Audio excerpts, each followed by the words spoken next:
Okay. Hello. This is session number 20. Okay. And we're still in Chapter 3, Section 4, IV, for you medical professionals out there.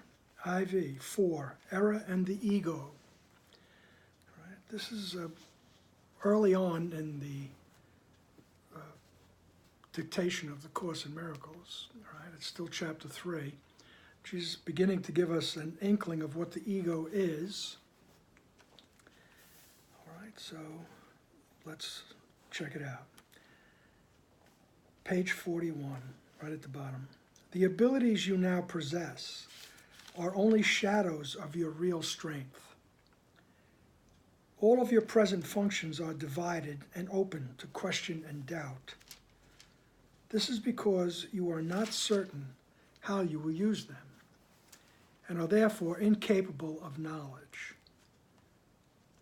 You are also incapable of knowledge because you can still perceive lovelessly. Perception did not exist until the separation introduced degrees, aspects, and intervals. Spirit has no levels, and all conflict arises from the concept of levels. Only the levels of the Trinity are capable of unity. The levels created by the separation cannot but conflict. This is because they are meaningless to each other. Okay, so he says just in your present condition, in our present condition, all right, we are incapable of knowledge. He reminds us that knowledge is something that is part of our true existence. All right? Let's, for lack of a better term, we'll call it heaven. Okay? That's where we truly exist in the mind of God. All right? It's not a place or anything. It's an awareness of oneness, okay?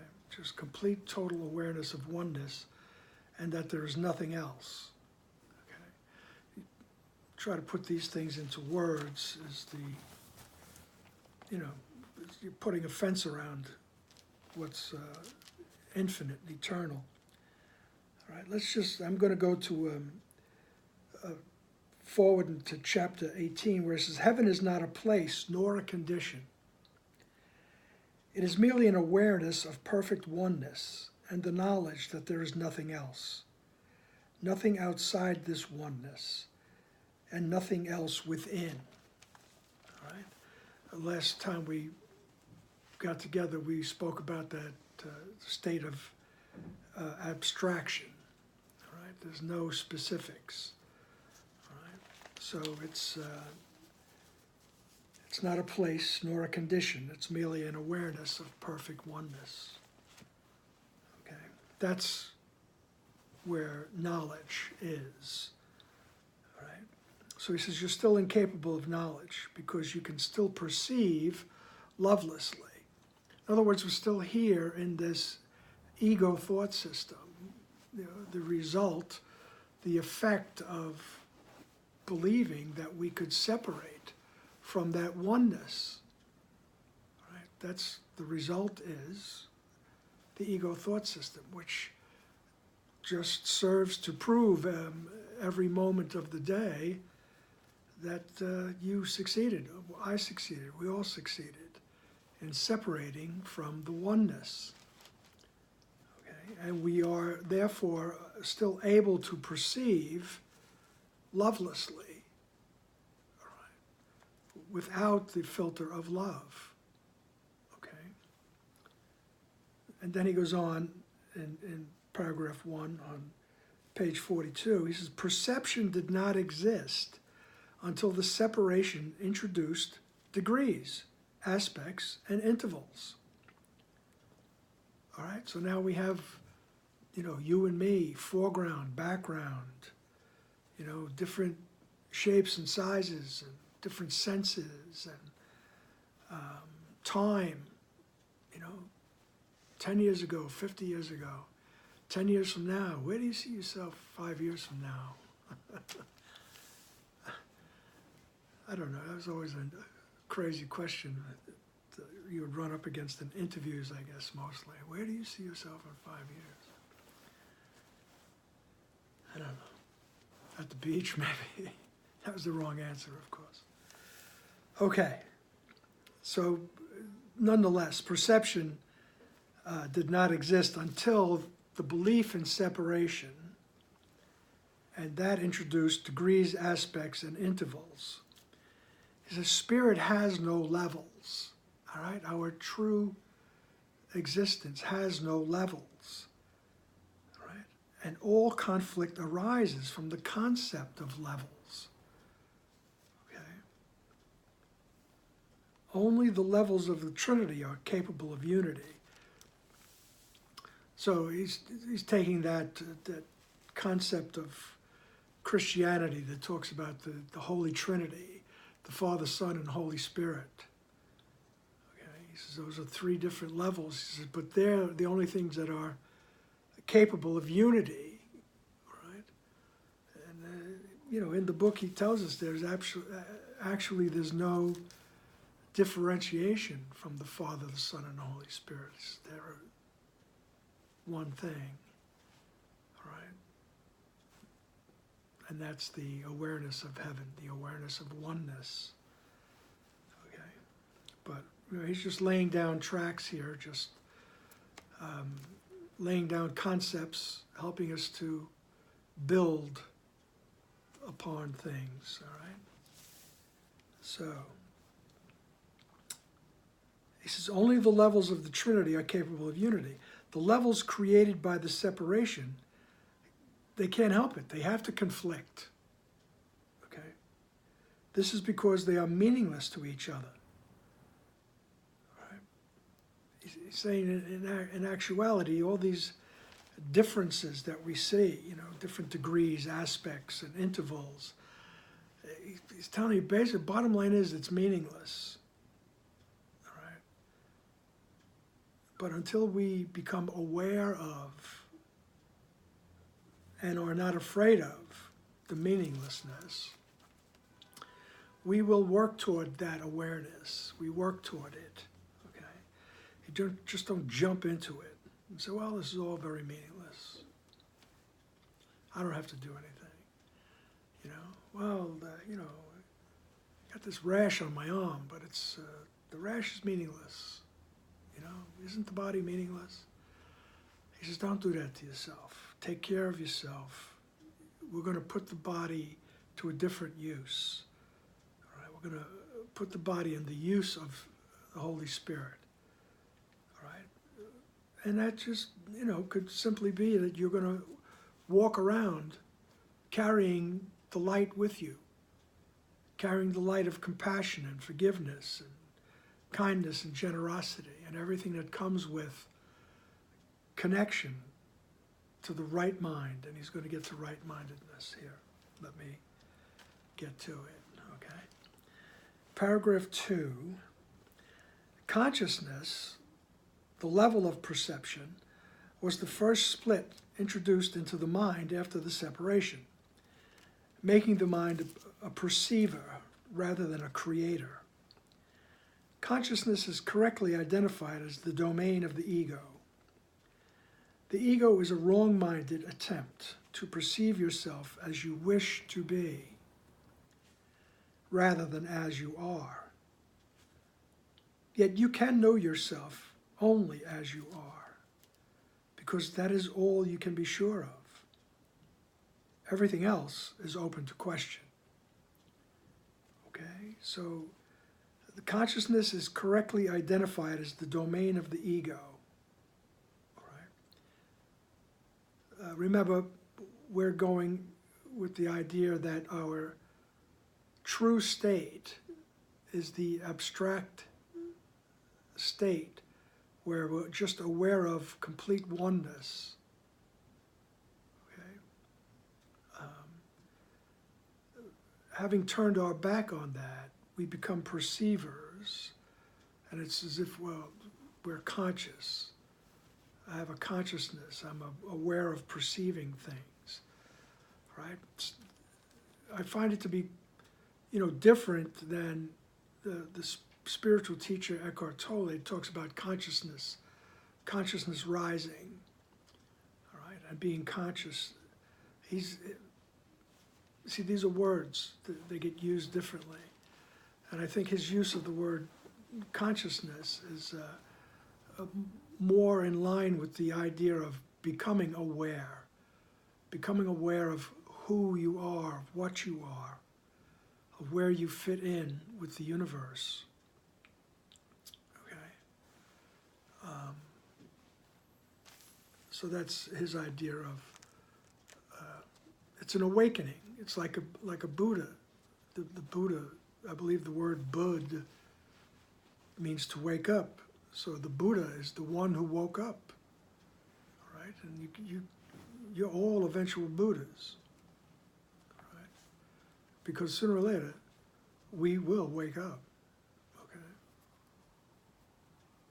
Somewhere in the book, Jesus goes, why wait? Why wait for heaven? Right? But we do, because we have to take it little by little, because we're on different levels, we're afraid of that abstract state.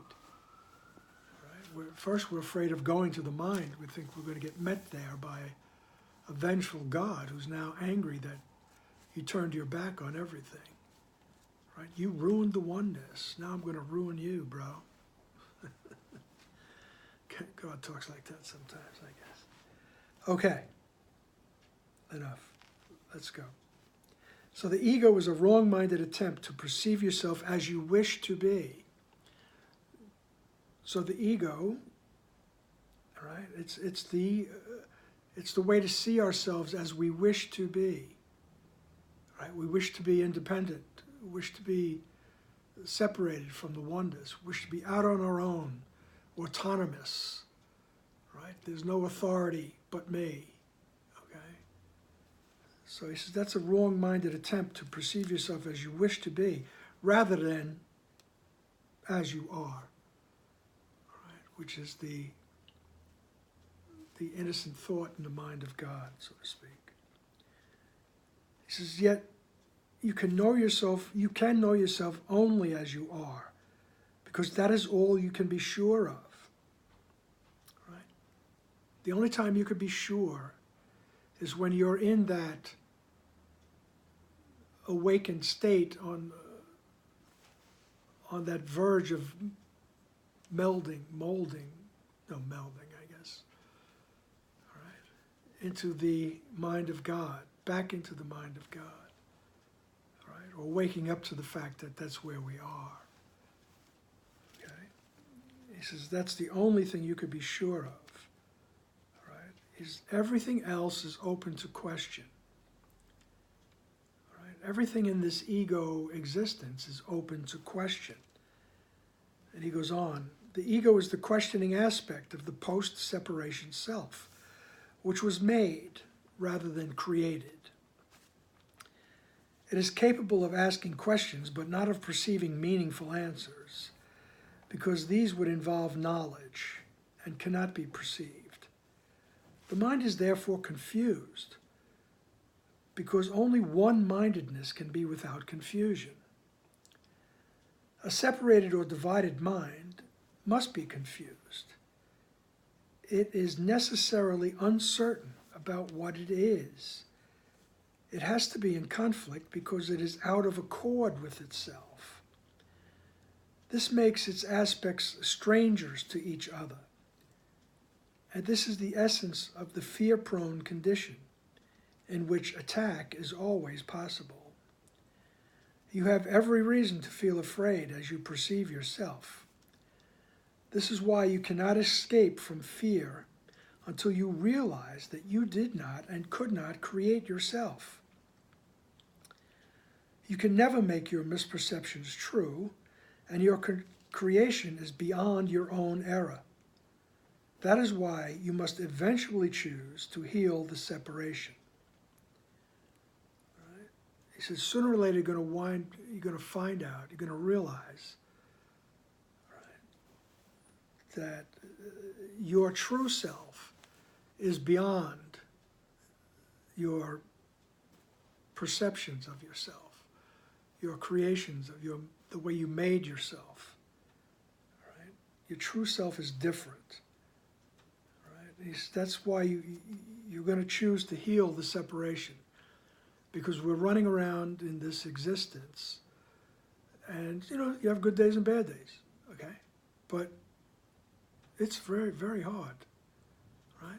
And it gets harder as the shell ages, right? It's physically harder, right? And mentally, emotionally harder too. So, and that, who knows? That can go on for many lifetimes, right? For those of us who tend to believe in reincarnation.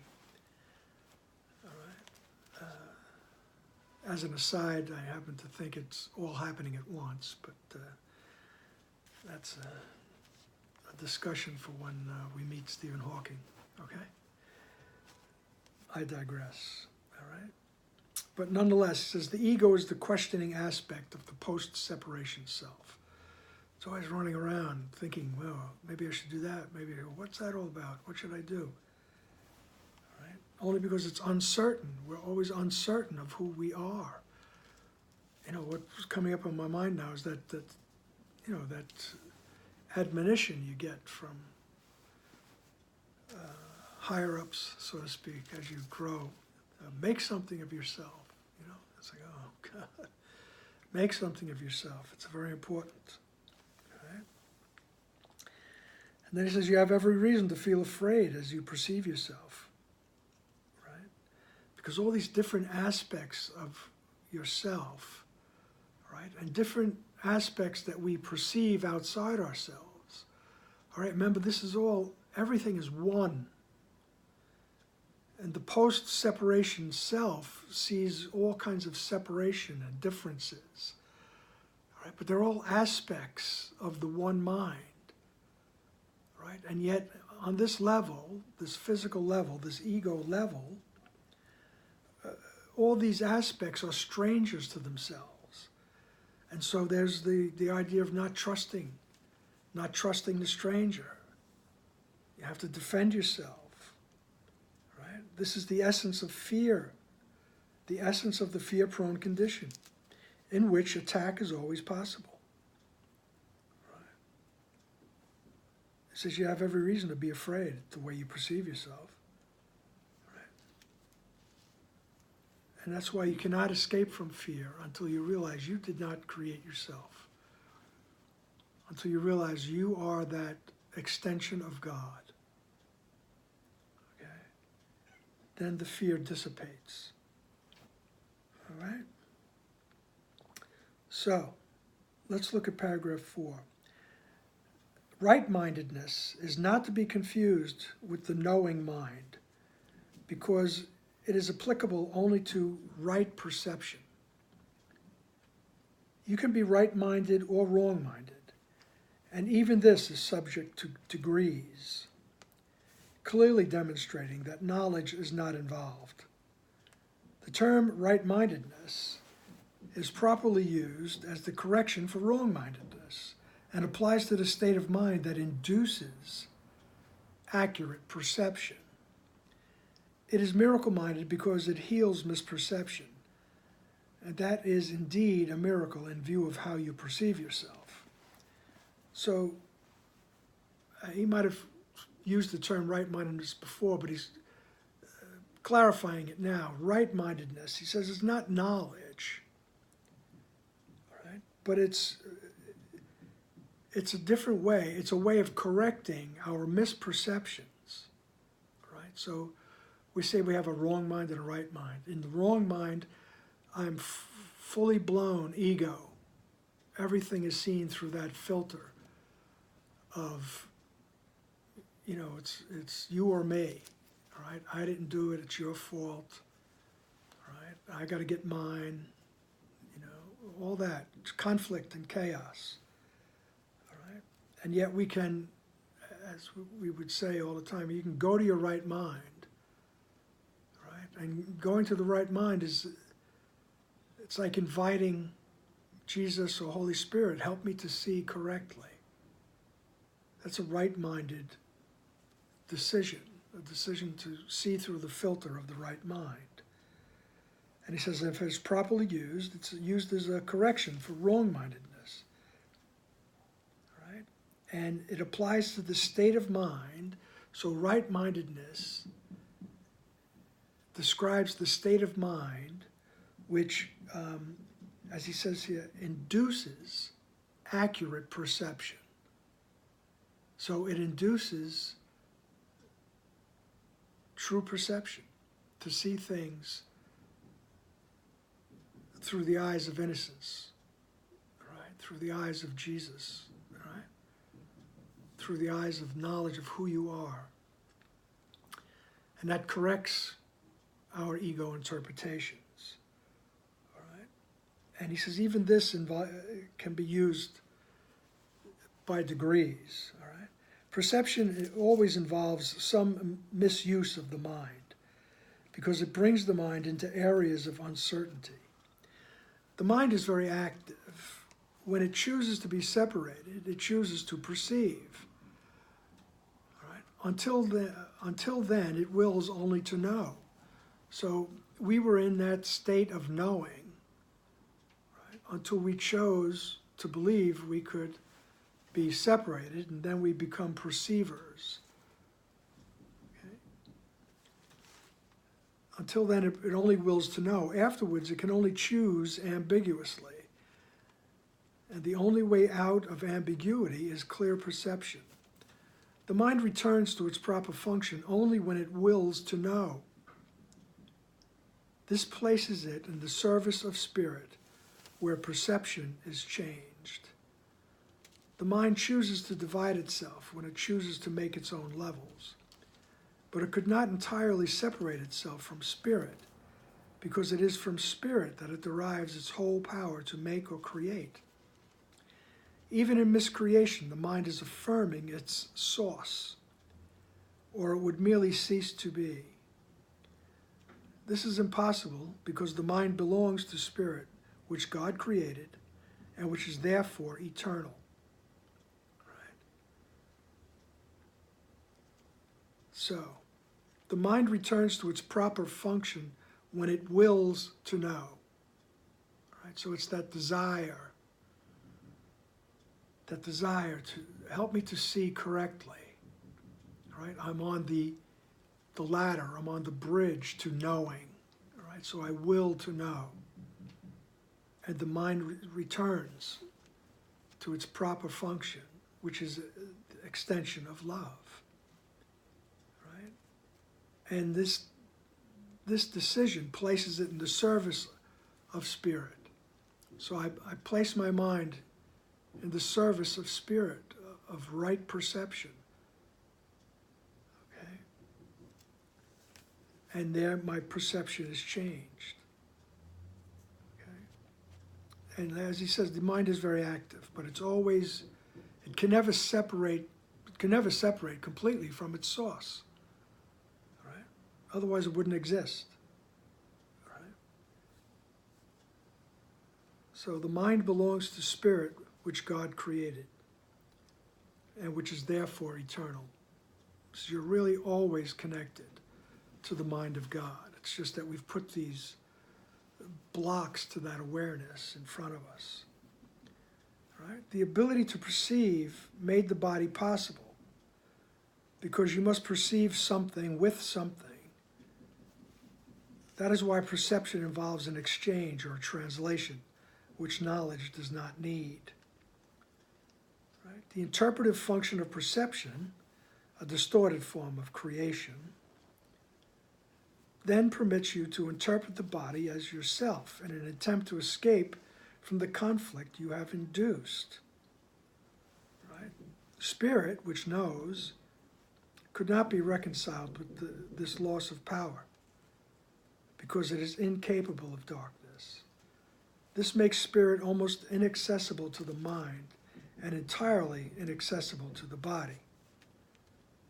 Therefore, spirit is perceived as a threat, because light abolishes darkness merely by showing you it is not there. Truth will always overcome error in this way. This cannot be an active process of correction because, as I have already emphasized, knowledge does not do anything. It can be perceived as an attack, but it cannot attack. Right? What you perceive as its attacks is your own vague recognition that knowledge can always be remembered, never having been destroyed. Right? So what he's telling us is that we're basically afraid of the approach of knowledge. Right? We perceive it as an attacker. Right? We try to avoid it. Okay. All right. So let's just go on. All right. God and His creations remain in surety, and therefore know that no miscreation exists. Right? So God and His creations, where we truly exist, at one point he says, you are at home in God, dreaming of exile. So in this dream of being separated from God, right, God and His creations know that no miscreations exist. God and His creations know that this is an illusion, a dream, all right? A big hallucination, okay? And we have made it very complex and believable, right? But what we're doing with the Course in Miracles and with other, true spiritual paths, we're finding our way back to the reality that there is only the oneness, and that's where we belong. Okay? So he says, God and His creations know that no miscreation exists. Truth cannot deal with errors that you want. And then Jesus says to Helen, and therefore to the rest of us, he gives a little piece of himself as a historic Jesus. He says, I was a man who remembered spirit and its knowledge. So he was a man who woke up. Right? He remembered spirit and its knowledge. Right? As a man, I did not attempt to counteract error with knowledge. Right? So I didn't come here and just zap everybody with knowledge, all right? And all of a sudden everybody was awake, all right? That would denigrate the power of the mind, right? That would denigrate the power of the mind, right? He said, I didn't do that. He said, as a man, I did not attempt to counteract error with knowledge, but to correct error from the bottom up. So he was correcting error from the bottom up. It's like, begin where you are. We began where we were, folks. That's what he's saying. I began where everybody found themselves, all right? Believing that they were a body, believing that they were in conflict with other bodies, in conflict with their own body, subject to all kinds of misery and all kinds of self-righteous anger and rules and regulations, and and subject to the whims of the body even. All right? So he says that we started where we were. We started to correct things from the bottom up. And then he says, in doing that, he says, I demonstrated both the powerlessness of the body and the power of the mind. By uniting my will with that of the Creator, I naturally remembered spirit and its real purpose.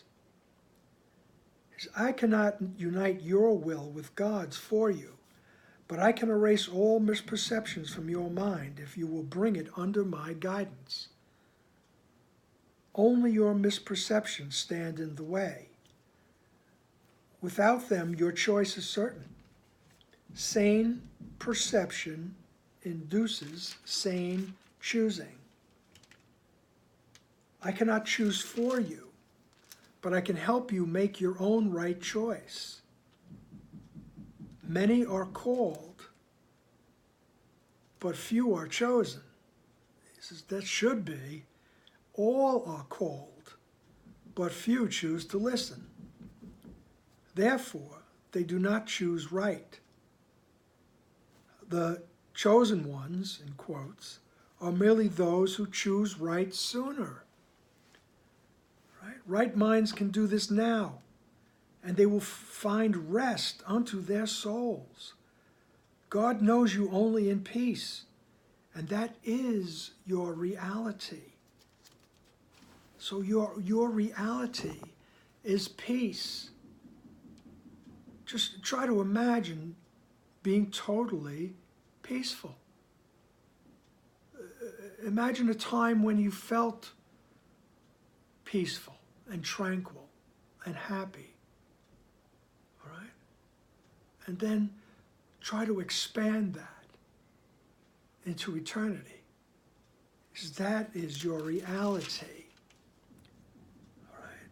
So in this section, he's telling us, listen, you can choose wrong-mindedness, where you're going to run around in conflict all the time. All right? It's always going to be conflict. No matter, you might have, extended periods of happiness, right? You might have a great time for, a week, a month, a year, a couple of years. Oh, I was so happy for 10 years. And then you came along. No, just kidding. And then something happens, all right? Something changes, all right? There's always a change. We're always waiting for the other shoe to drop, but that's we're running around in this ego existence. But when we invite the Spirit into our mind, we say, help me to see correctly. All right? That's why pain is a great motivator. All right? You don't have to be in pain, but it is a great motivator. Usually if you're living a very comfortable life, you say to yourself, well, what do I need to change for? But at some point in time, everyone will say there must be a better way. There must be a better way to see this world. There must be a better way to exist in this world. And that's the beginning of the road back to realizing who you are. All right? That's starting from the bottom up, as Jesus says. All right? And we can work our way out of this detour into fear that we've taken. All right? And as he says, he came and he laid the foundation. I mean, the influence of our historic Jesus of Nazareth is it's incredible. All right? This influence has been going on for over 2,000 years. Okay? I mean, people have screwed it up and gotten it wrong, but the basic concept is he's trying to get back to it here in this book. All right? He says, I can erase all misperceptions. I can erase all misperceptions in your mind. Right? If you put your mind, if you bring it under my guidance. All right? And it takes a bit of humility on the part of the ego, for the ego to say, okay, maybe I'm wrong, could you help me with this? Can you drive for a while? I'm tired of driving this bus. All right? Can you guide me? Just guide my thoughts. All right? And we could do that at any time during the day. You could just stop and take an inventory of what you're thinking. What are you thinking? And then say, okay, Jesus, can you help me? Guide me with these thoughts. Help me to see correctly. I might just be descending the steps into the subway. All right, just descending those steps into Hades. all right? And there's all kinds of thoughts going on in my mind. But that's a good opportunity to practice saying, please help me to see correctly. In other words, I'm bringing my mind under the guidance of Jesus. Right? And he says, only your misperceptions stand in the way. Right? So only these ego thoughts stand in the way of realizing our true reality. Right? And he says, sane perceptions, when I see, as he says, with the right mind, right? Sane perceptions induce sane choosing. Right? So it helps me to choose more and more correctly. Right? He says, I can't choose for you, but I can help you make your own choices. Make your own right choice. Right? And I love this play on words when he says, many are called, but few are chosen. It should be, all are called, but few choose to listen. Okay? Therefore, they do not choose right. And the chosen ones are merely those who chose right sooner. Right? Right minds can do this now. We can do this right now.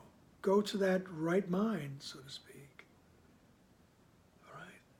And ask for your perception to be changed. And he guarantees, all right, it's a guarantee that you will find rest unto your soul. All right? You will find a deep, abiding peacefulness, a rest. Okay?